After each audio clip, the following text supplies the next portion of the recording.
Semua terasa bebas, semua terlihat natural. Kita memilih, atau setidaknya itu yang kita rasakan. Tapi bagaimana kalau sebagian besar pilihan itu sudah disusun sebelum kita masuk?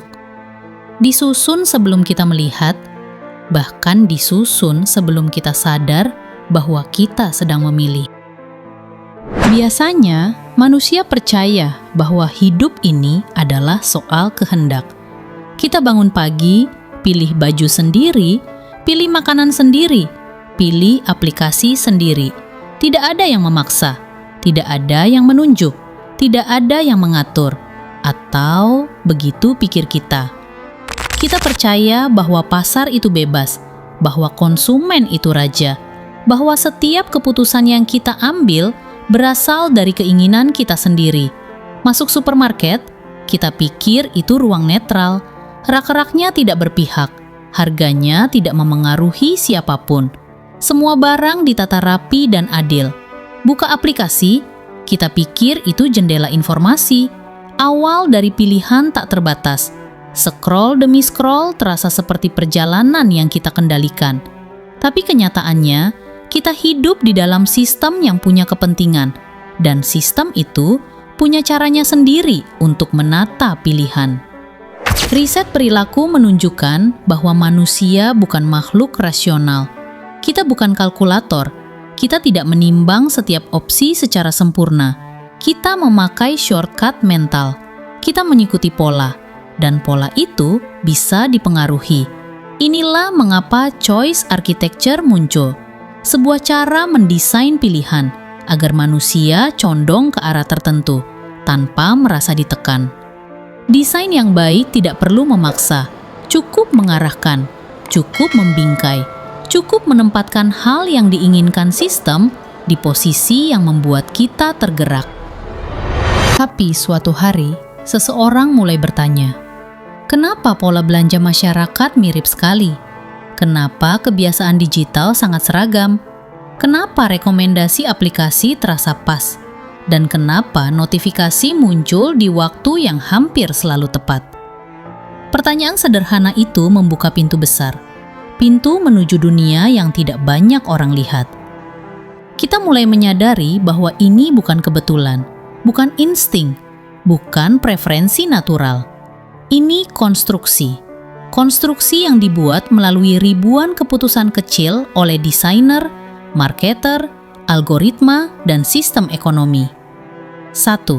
Supermarket, Laboratory of Behavior.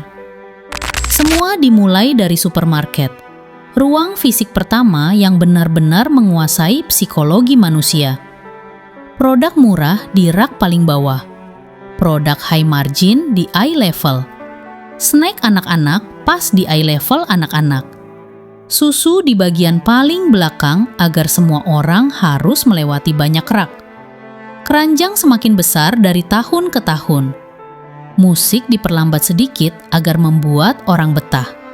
Aroma roti dipompa ke pintu depan agar lapar muncul. Setiap detail adalah hasil eksperimen puluhan tahun. Supermarket bukan ruang netral. Supermarket adalah mesin persuasi. Kita pikir kita memilih karena ingin, tapi seringnya karena dipancing. 2. Dunia digital, persuasi versi lanjutan. Ketika persuasi fisik bertemu data, semuanya berubah. Tidak ada rak, tidak ada aroma roti, tidak ada layout fisik. Yang ada adalah warna, tombol, notifikasi, rekomendasi, algoritma yang belajar dari setiap gerakan. Aplikasi tidak lagi menunggu kita memilih. Aplikasi memprediksi pilihan sebelum kita sadar. 3. Bias kognitif yang dipakai. Sistem manusia rentan, dan sistem memanfaatkan itu. Anchoring, harga dicoret membuat otak langsung condong. Scarcity, tersisa 3 lagi. Loss aversion, takut rugi. Default bias, opsi standar yang jarang kita ubah. Social proof, label bestseller yang menggerakkan massa. Hyperbolic discounting, Kita memilih kepuasan cepat. Pilihan yang kita kira bebas sebenarnya mengikuti pattern otak yang mudah ditebak. 4. Algoritma, arsitek tak terlihat.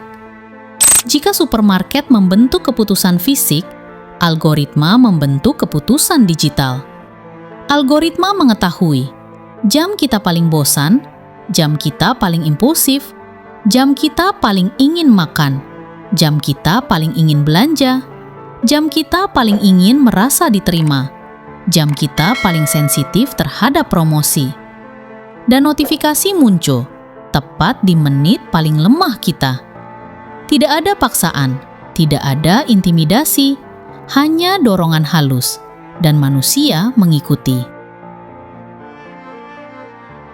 Sehingga manusia harus belajar membaca sistemnya, bukan untuk melawan, bukan untuk membenci, tapi untuk mengerti. Mengerti bahwa pilihan selalu punya arsitek, mengerti bahwa kita harus memberi jarak sebelum mengambil keputusan, mengerti bahwa kecepatan sistem seringkali membuat kita lupa bahwa keputusan itu milik kita. Kesadaran menjadi senjata pertama. 1. Memperlambat.